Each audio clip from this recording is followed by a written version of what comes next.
S ವೀಕ್ಷಕರೇ ನೋಡಿ, ಈಗ ಒಂದು ಕಡೆ ದದ್ದಲ್ ನಾಪತ್ತೆ ಇಡಿ ಅಧಿಕಾರಿಗಳು ಹುಡುಕಾಟವನ್ನು ನಡೆಸ್ತಿದ್ದಾರೆ. ಆದರೆ ಈ ಮತ್ತೊಂದು ಕಡೆಯಲ್ಲಿ ನಾಗೇಂದ್ರನನ್ನ ಲಾಕ್ ಮಾಡಿಕೊಂಡಿರುವಂಥ ಇಡಿ ಅಧಿಕಾರಿಗಳು ನಿವಾಸದಿಂದ ನೇರವಾಗಿ ಕಚೇರಿಗೆ ಕರೆದುಕೊಂಡು ಬಂದು ಈಗ ಸ್ಟೇಟ್ಮೆಂಟನ್ನು ರೆಕಾರ್ಡ್ ಮಾಡ್ಕೊಳ್ತಾ ಇದ್ದಾರೆ. ಶಾಕ್ ಮೇಲೆ ಶಾಕ್. ಮಾಜಿ ಸಚಿವ ನಾಗೇಂದ್ರಗೆ ಊಹೆ ಮಾಡಿರಲಿಲ್ಲ, ನೋಟಿಸ್ ಕೊಟ್ಟು ತಮ್ಮನ್ನು ಕರಿಬೋದು ಅಂತ ಅಂದುಕೊಂಡಿದ್ರು ನಾಗೇಂದ್ರ. ಆದರೆ ಬೆಳಗ್ಗೆ ಏಕಾಏಕಿ ಅಪಾರ್ಟ್ಮೆಂಟ್ಗೆ ಹೋಗ್ತಾರೆ.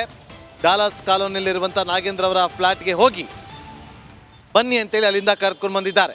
ಆ ಮೂಲಕ ಮಾಜಿ ಸಚಿವ ನಾಗೇಂದ್ರಗೆ ಬಿಗ್ ಶಾಕನ್ನು ಕೊಟ್ಟಿದ್ದಾರೆ.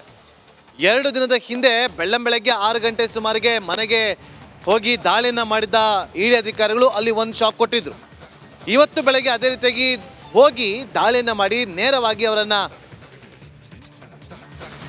ಕರ್ಕೊಂಡ್ಬಂದಿದ್ದಾರೆ.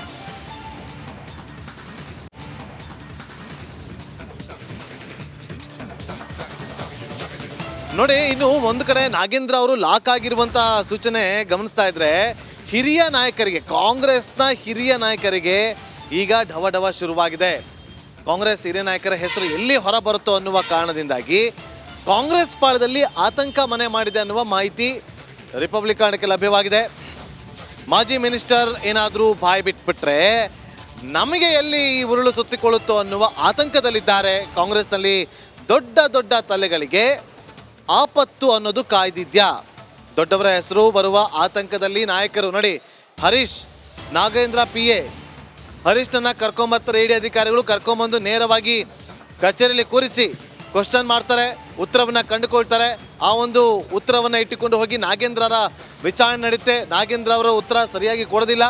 ಆ ಬಳಿಕ ನೇರವಾಗಿ ನಾಗೇಂದ್ರನನ್ನ ಇಡಿ ಕಚೇರಿ ಕರ್ಕೊಂಬಂದು ಇಲ್ಲಿ ಇಡಿ ಅವರು ತಮ್ಮದೇ ಭಾಷೆಯಲ್ಲಿ ಪ್ರಶ್ನೆನ ಮಾಡ್ತಾ ಹೋಗ್ತಾರೆ, ಉತ್ತರವನ್ನು ಕಂಡುಕೊಳ್ಳುವಂಥ ಪ್ರಯತ್ನವನ್ನು ಮಾಡ್ತಾರೆ. ಈ ಸಂದರ್ಭದಲ್ಲಿ ಏನಾದರೂ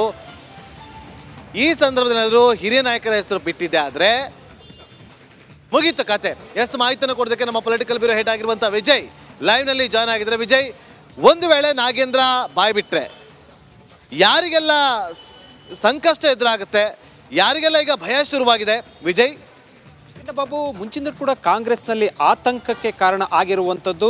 ಯಾಕಂದರೆ SIT ತನಿಖೆಯ ಸಂದರ್ಭದಲ್ಲೇ ಕೂಡ ಒಂದಷ್ಟು ಸರ್ಕಾರದ ಲೋಪದೋಷಗಳ ಸಂಬಂಧಪಟ್ಟಂತೆ ಕೂಡ ಮಾಹಿತಿ ಹೊರ ಬಂದಿರುವಂಥದ್ದು. ಇದರ ಬೆನ್ನಲ್ಲೇ ಕೂಡ ED ಅಥವಾ CBI ಯಾವಾಗ ಎಂಟ್ರಿ ಆಗುತ್ತೆ ಅನ್ನೋ ಒಂದು ಸುಳಿವು ಸಿಕ್ಕಿತ್ತು. ಆಗಲೇ ಕೂಡ ಆತಂಕಕ್ಕೆ ಒಳಗಾಗಿತ್ತು.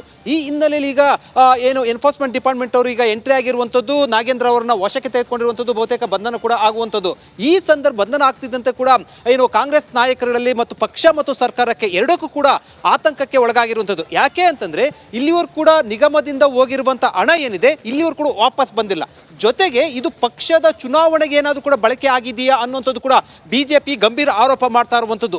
ಇದು ಒಂದೆಲ್ಲೊಂದು ಕಡೆ ಕಾಂಗ್ರೆಸ್ ನಾಯಕರಲ್ಲಿ ಟೆನ್ಷನ್ಗೆ ಒಳಗಾಗಿರುವಂಥದ್ದು. ಯಾಕೆಂದ್ರೆ ಹಗರಣ ಆರಂಭದಲ್ಲಿ ಬಂದ ಸಂದರ್ಭದಲ್ಲಿ ಖುದ್ದು ಹಿರಿಯ ಸಚಿವರು ಮುಖ್ಯಮಂತ್ರಿ ಸಿದ್ದರಾಮಯ್ಯ ಅವರ ಜೊತೆ ಸಭೆ ನಡೆಸಿದಂಥ ಸಂದರ್ಭದಲ್ಲಿ ಹಣ ಏನಕ್ಕೆ ಬಳಕಾಗಿದೆ ಈ ಸಂಬಂಧಪಟ್ಟಂತೆ ಒಂದು ವೇಳೆ ಏನಾದರೂ ಕೂಡ ನಾಗೇಂದ್ರ ಅವರ ರಾಜೀನಾಮೆ ಪಡಿಲ್ಲ ಅಂತಂದ್ರೆ ನಿಮ್ಮ ಬುಡಕ್ಕೆ ಬರ್ತಂತ ಆಗಲೇ ಕೂಡ ಅವರು ಎಚ್ಚರಿಕೆಯನ್ನು ಕೊಟ್ಟಿದ್ರು.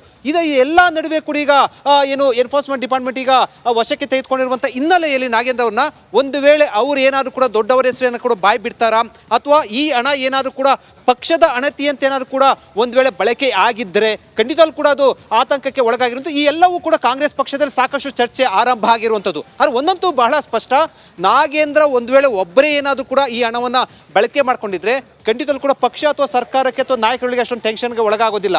ಒಂದು ವೇಳೆ ಏನಾದರೂ ಕೂಡ ಈ ಹಣ ಚುನಾವಣೆಗೆ ಅಥವಾ ಬೇರೆ ರೀತಿ ಏನಾದರೂ ಕೂಡ ವರ್ಗಾವಣೆ ಆಗಿದೆ ಖಂಡಿತವಾಗ್ಲೂ ಕೂಡ ಇದು ಸರ್ಕಾರದ ಬುಡಕ್ಕೆ ಅಥವಾ ಪಕ್ಷದ ಪ್ರಮುಖ ಮುಖಂಡರ ಬುಡಕ್ಕೆ ಬರುವಂಥದ್ದು. ಈ ಆತಂಕವೇ ಈಗ ಕಾಂಗ್ರೆಸ್ ನಾಯಕರಲ್ಲಿ ಶುರುವಾಗಿರುವಂಥದ್ದು. ನಾಗೇಂದ್ರ ಬಾಬು, ಧನ್ಯವಾದ ಮಾಹಿತಿಗಾಗಿ. ಇನ್ನು ವಾಲ್ಮೀಕಿ ನಿಗಮದ ಬ್ರಹ್ಮಾಂಡ ಭ್ರಷ್ಟಾಚಾರ ಪ್ರಕರಣಕ್ಕೆ ಸಂಬಂಧಪಟ್ಟಂತೆ ಇಡಿ ಇಕ್ಕಳದಲ್ಲಿ ನಾಗೇಂದ್ರ ಅವರು ಲಾಕ್ ಆದ ತಕ್ಷಣ